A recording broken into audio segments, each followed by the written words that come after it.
देखो जी, मेरे हिसाब नाल तां ਜਿਹੜੀ ਹੈਲਥ ਸਿਸਟਮ ਹੈ ਪੰਜਾਬ 'ਚ ਇੰਨਾ ਅੱਛਾ ਸਿਸਟਮ ਬਣਿਆ ਹੋਇਆ ਸੀ, ਉਹ ਪੂਰਾ ਬਰਬਾਦ ਹੋ ਚੁੱਕਿਆ।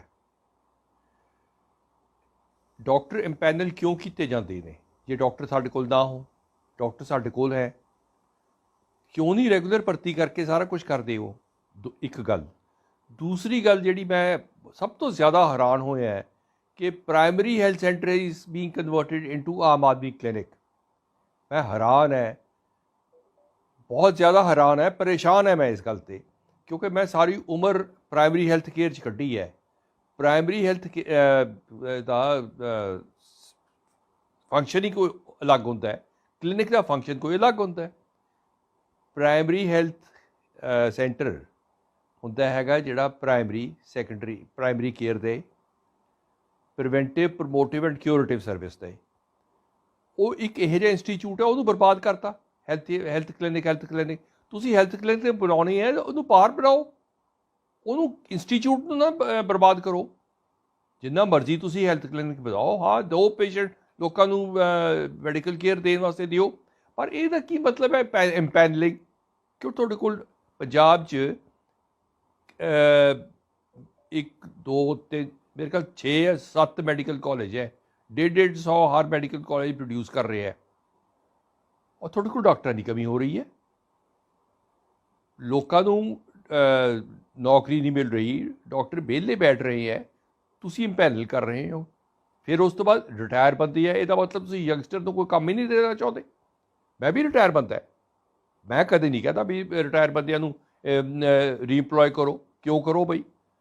नवे बंदे रखो, अगला अपना प्लान बनाओ। जो बंदे ने 2 साल 3 साल पहला रिटायर ਉਹਨੇ ਹੋਣਾ ਹੈ, ਉਹਦੀ ਚੇਨ ਪਹਿਲਾਂ ਬਣਾਓ ਵੀ ਉਸ ਤੋਂ ਪਹਿਲਾਂ ਡਾਕਟਰ ਰੱਖੀਏ, ਇੰਨੇ ਦੇਰ ਨੂੰ ਰਿਟਾਇਰ ਹੋ ਜੂ, ਉਹ ਇਸ ਪੋਜੀਸ਼ਨ 'ਤੇ ਹੋਊਗਾ, ਪ੍ਰਮੋਸ਼ਨ ਹੋਊਗੀ, ਚੇਨ ਪ੍ਰਮੋਸ਼ਨ ਹੋਊਗੀ, ਨਵੇਂ ਡਾਕਟਰ ਭਰਤੀ ਹੋਣਗੇ, ਨਵਾਂ ਬਲੱਡ ਆਊਗਾ। ਇਹਦਾ ਕਿਆ ਮਤਲਬ ਹੈ? ਇੰਪੈਨਲ ਕਰ ਦੋ, ਕੋਈ ਠੇਕੇ 'ਤੇ ਦੇਣਾ, ਕੋਈ ਦਿਹਾੜੀਦਾਰ ਰੱਖਣੀ ਹੈ ਤੁਸੀਂ ਡਾਕਟਰ? ਜੇ ਡਾਕਟਰ ਵੀ ਦਿਹਾੜੀਦਾਰ ਹੋਣ ਲੱਗ ਗਏ ਤਾਂ ਫਿਰ ਤਾਂ ਮੈਨੂੰ ਨਹੀਂ ਸਮਝ ਆਉਂਦੀ ਕਿ ਇਸ ਕੰਟਰੀ ਦਾ ਕੀ ਬਣੂਗਾ। ਮੈਂ ਤਾਂ बिल्कुल ही हैरान है इस गल तो जी कि इंपैनलमेंट ऑफ डॉक्टर क्यों जी? तुसी अपने पहला सिस्टम, अपना जिहड़ा सिस्टम बनया होया सीगा 1948 का सिस्टम बनया होया सीगा, ये सारा वो बर्बाद करता। ਉਹਦੇ ਵਾਸਤੇ ਤੁਹਾਨੂੰ ਵਰਲਡ ਬੈਂਕ ਤੋਂ ਫੰਡ ਆਉਂਦਾ, ਉਹਦੇ ਵਾਸਤੇ WHO ਤੋਂ ਫੰਡ ਆਉਂਦਾ, ਉਹਦੇ ਵਾਸਤੇ ਗਵਰਨਮੈਂਟ ਆਫ ਇੰਡੀਆ ਤੋਂ ਫੰਡ ਆਉਂਦਾ। ਉਹ ਸਿਸਟਮ ਹੀ ਬਰਬਾਦ ਕਰੋਗੇ, ਤੁਹਾਡੀ ਫੰਡਿੰਗ ਬੰਦ ਹੋ ਜਾਏਗੀ। ਜਦੋਂ ਫੰਡਿੰਗ ਹੀ ਬੰਦ ਹੋਗੀ ਤਾਂ ਫਿਰ ਤੁਸੀਂ ਕੀ ਕਰੋਗੇ? आम आदमी क्लिनिक बनानी है जी सदके बनाओ, जरूर बनाओ, पर ये इंस्टीट्यूशन को बर्बाद ना करो, डॉक्टर काडर को बर्बाद ना करो। PCMS एक यह काडर है, हर डॉक्टर PCMS ज्वाइन करता है और फिर चाहे वो मैडिकल टीचर बने, चाहे वो PCMS च रहे, उहदे च रहे।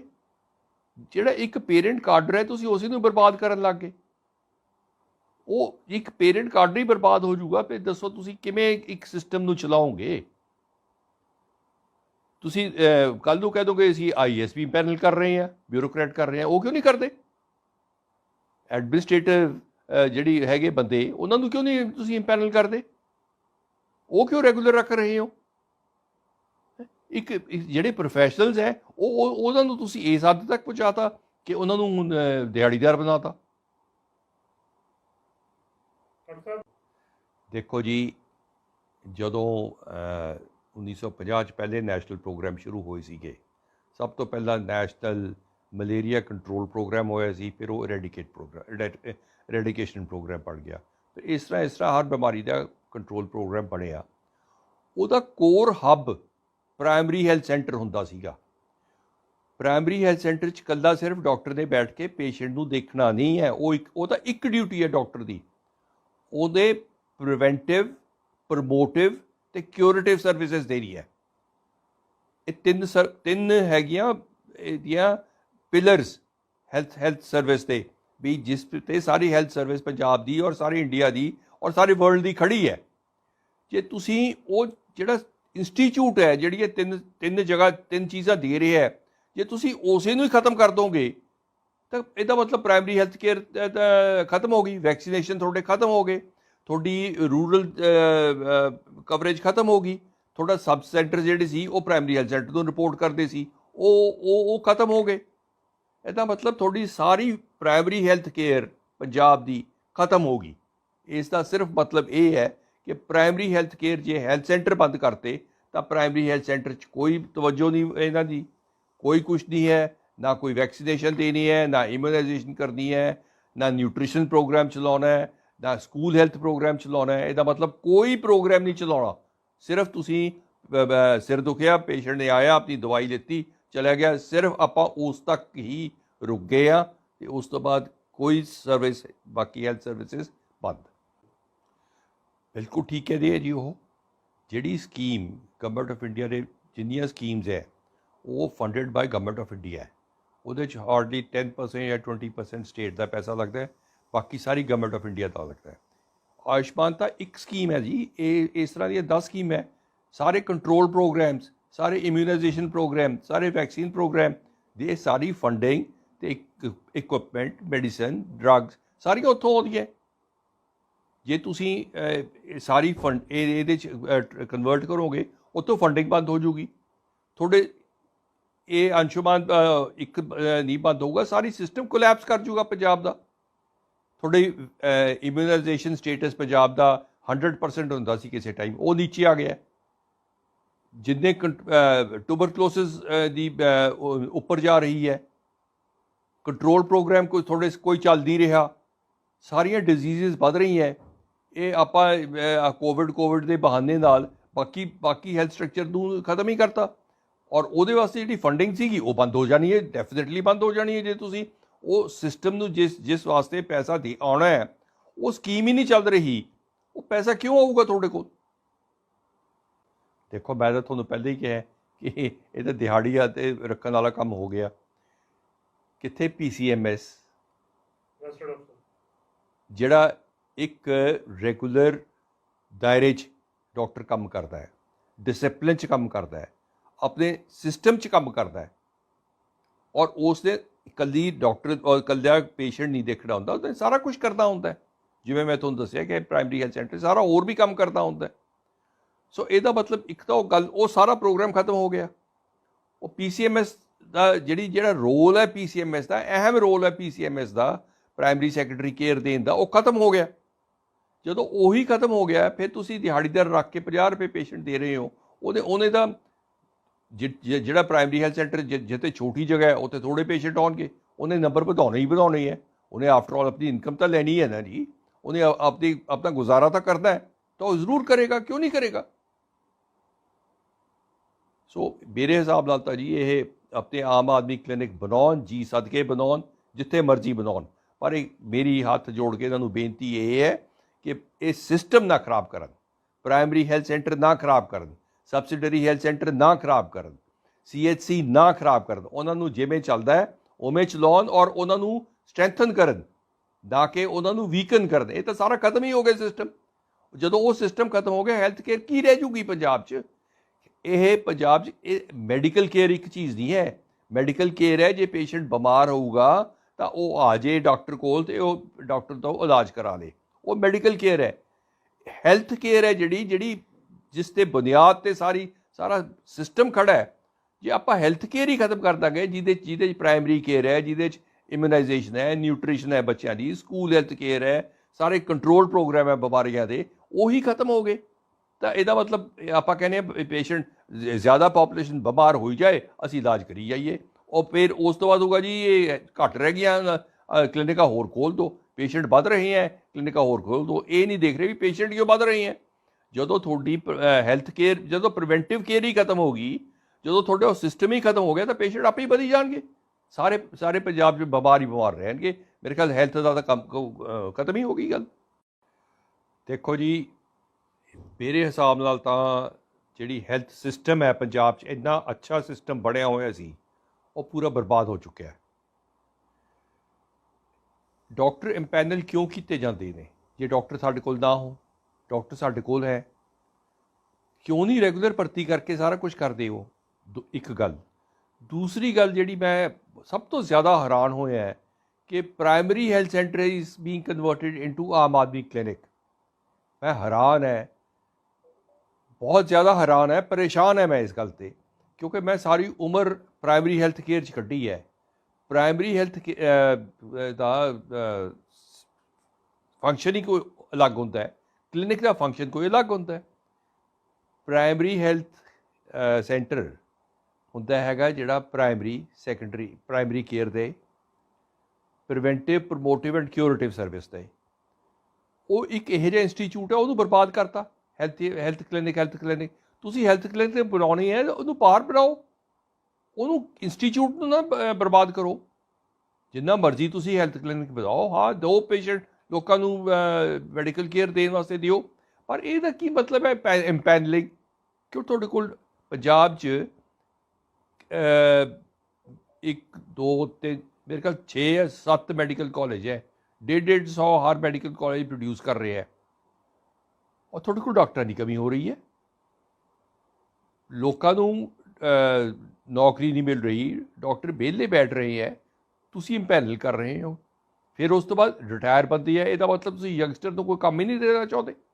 मैं भी रिटायर बनता है, मैं कदे नहीं कहता भी रिटायर बंदियां रीएंप्लॉय करो। क्यों करो बई, नवे बंदे रखो, अगला अपना प्लान बनाओ। जो बंदे ने 2 साल 3 साल पहला रिटायर उन्हें होना है, वो चेन पहला बनाओ भी उस तो पहला डॉक्टर रखिए, इन्ने देर को रिटायर हो जू, वो इस पोजीशन पर होगा, प्रमोशन होगी, चेन प्रमोशन होगी, नवे डॉक्टर भर्ती होंगे, नवा ब्लड आऊगा। ये क्या मतलब इंपैनल कर दो, कोई ठेके ते देना, कोई दिहाड़ीदार रखनी है तुसी डॉक्टर? जे डॉक्टर भी दिहाड़ीदार होने लग गए तो फिर तो मैनू नहीं समझ आती कि इस कंट्री का की बनूगा।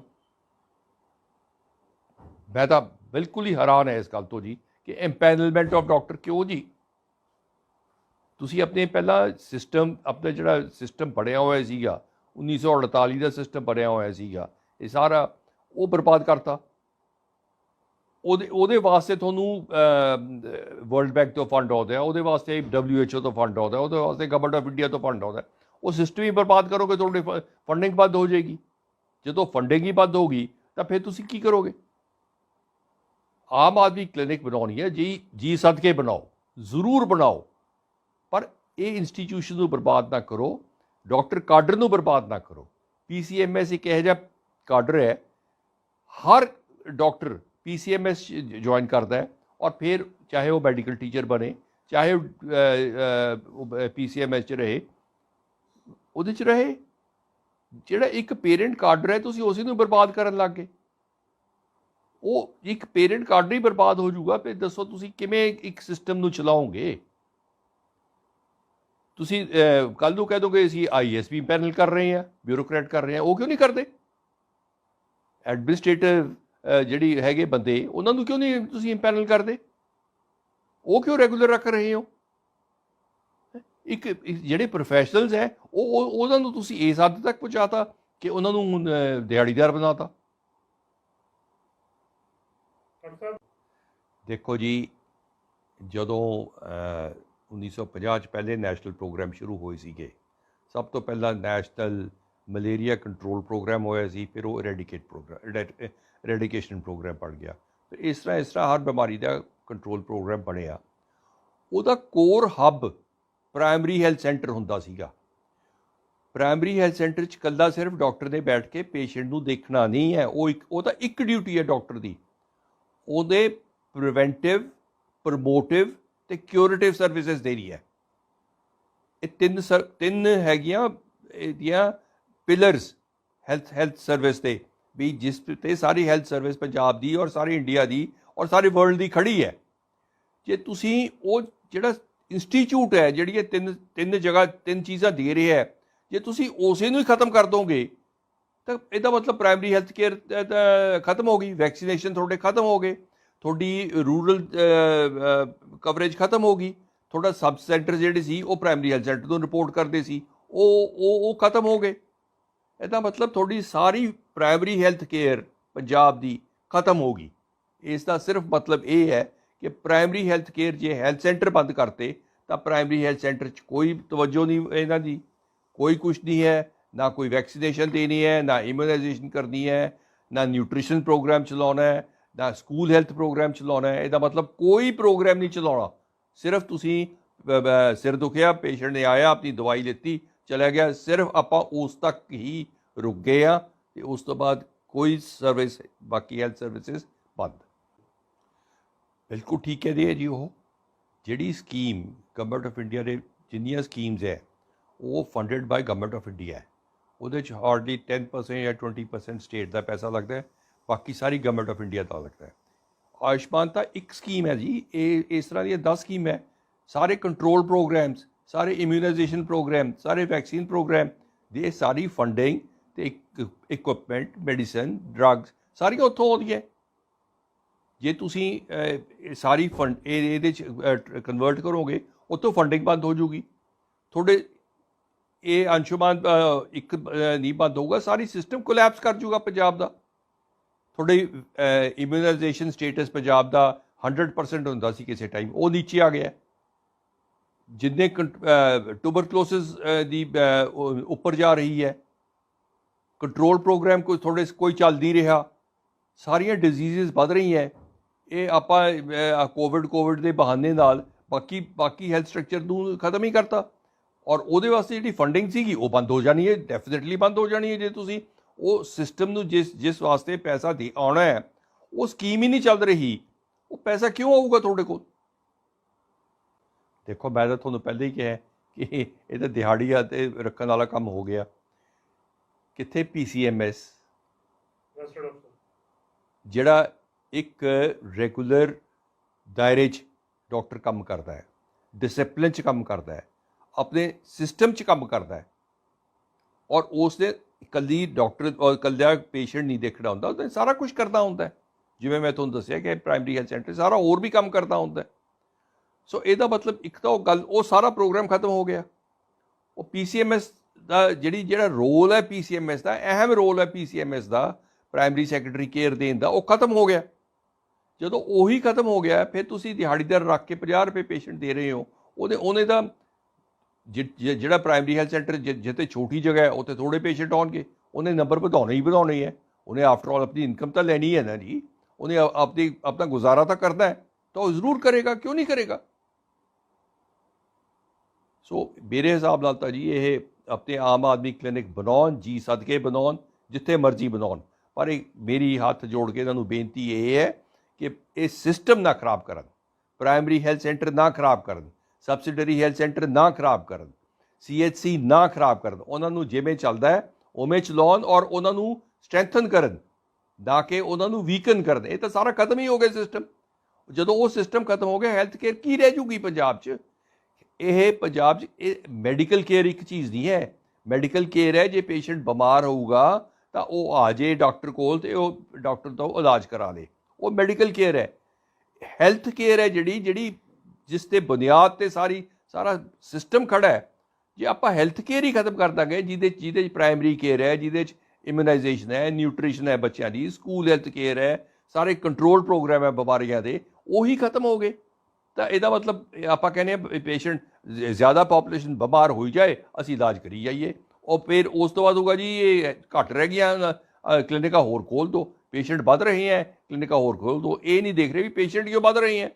ਜਦੋਂ ਤੁਹਾਡੀ ਹੈਲਥ ਕੇਅਰ, ਜਦੋਂ ਪ੍ਰੀਵੈਂਟਿਵ ਕੇਅਰ ਹੀ ਖਤਮ ਹੋ ਗਈ, ਜਦੋਂ ਤੁਹਾਡੇ ਉਹ ਸਿਸਟਮ ਹੀ ਖਤਮ ਹੋ ਗਿਆ, ਤਾਂ ਪੇਸ਼ੈਂਟ ਆਪੇ ਹੀ ਵਧੀ ਜਾਣਗੇ। ਸਾਰੇ ਪੰਜਾਬ 'ਚ ਬਿਮਾਰ ਹੀ ਬਿਮਾਰ ਰਹਿਣਗੇ। ਮੇਰੇ ਖਿਆਲ ਹੈਲਥ ਦਾ ਤਾਂ ਕੰਮ ਖਤਮ ਹੀ ਹੋ ਗਈ ਗੱਲ। ਦੇਖੋ ਜੀ, ਮੇਰੇ ਹਿਸਾਬ ਨਾਲ ਤਾਂ ਜਿਹੜੀ ਹੈਲਥ ਸਿਸਟਮ ਹੈ ਪੰਜਾਬ 'ਚ, ਇੰਨਾ ਅੱਛਾ ਸਿਸਟਮ ਬਣਿਆ ਹੋਇਆ ਸੀ, ਉਹ ਪੂਰਾ ਬਰਬਾਦ ਹੋ ਚੁੱਕਿਆ। ਡਾਕਟਰ ਇੰਪੈਨਲ ਕਿਉਂ ਕੀਤੇ ਜਾਂਦੇ ਨੇ?